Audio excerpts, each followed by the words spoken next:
Ce matin, lumière sur le film Fario, un film de Gérard Jumel tourné dans le Jura il y a 2 ans, principalement dans la région de Lons-le-Saunier et de Champagnole. Un conte poétique et burlesque qui relate l'histoire d'un père qui tente de se rapprocher de son fils. On va découvrir le pitch avec son réalisateur, Gérard Jumel. Bonjour. Oui, bonjour. Alors, pouvez-vous nous détailler un peu plus le pitch du film ? Oui, vous avez déjà donné une partie du principe du film, qui est effectivement un conte burlesque, dans lequel un père en fait tente de se rapprocher de son fils. En fait, il emmène son fils loin du monde brutal dans lequel il évolue. Il faut dire que son fils a vécu un événement tragique. Il a vu sous ses yeux se faire tuer un de ses camarades de classe à la sortie du lycée. Donc son père l'emmène loin de la ville, dans une nature très belle, sauvage, généreuse, donc le Jura, où il tentera de lui faire percevoir une autre vision du monde, la sienne. Et peu à peu, son fils se révèle à lui. Voilà.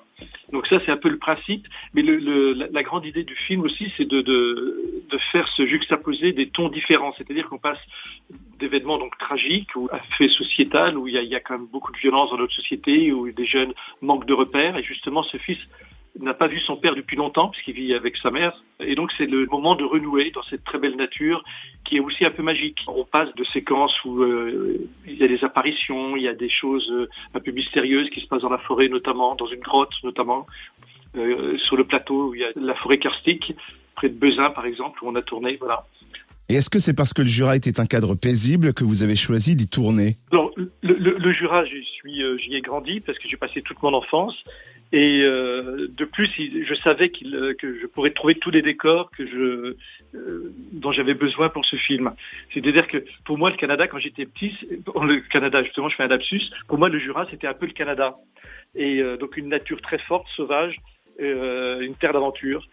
Donc c'était un peu ça ce que je suis allé chercher dans le Jura, avec des rivières somptueuses comme l'Ain par exemple, l'Ain de Champagnole qui est absolument magnifique, mais aussi la Loue où on a tourné, qui est une rivière un peu mystérieuse avec ses légendes.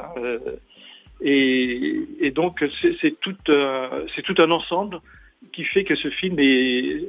Parce que l'histoire aurait pu se passer évidemment dans une autre région de France. Il y a plein de régions très belles en France, mais celle-ci, c'est la mienne. Et alors Fario, le titre du film, c'est un clin d'œil à la truite Fario. Mais pourquoi ? C'est que vous-même, vous êtes un adepte de la pêche ou il y a une autre raison particulière ?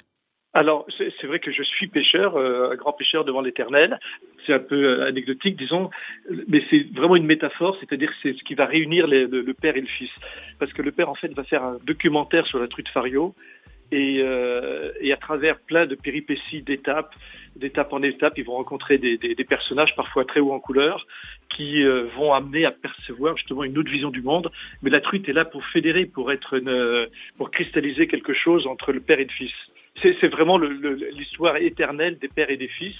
Alors les mères et les filles peuvent s'y retrouver aussi, parce que c'est une histoire transgénérationnelle, c'est une histoire de liens infinis des générations qui se succèdent et qui à un moment donné, il y a une incompréhension, il y a des heurts, parce qu'on se construit avec et contre ses parents. Ça c'est pour tout le monde, donc tout le monde peut s'y retrouver dans ce sens-là. Voilà. On peut découvrir le film en avant-première en ce moment. Quand et où sont prévues les prochaines projections ? Oui, alors on a un partenariat avec le Mégarama qui a eu la bonne idée de sortir le film régulièrement pour que le film puisse s'installer. Donc il y a des projections il y en a peu, mais par contre elles sont régulières. Et là, la prochaine aura lieu donc en octobre, le 18 octobre à 14h et 20h. Et c'est au Palace. Donc le Mégarama possède également le Palace, qui est une très belle salle qui a été refaite, qui est, je crois, la plus vieille salle du Jura. Le Palace à Lons-le-Saunier. Merci Gérard Jumel, réalisateur du film Fario. Eh bien, grand merci à vous.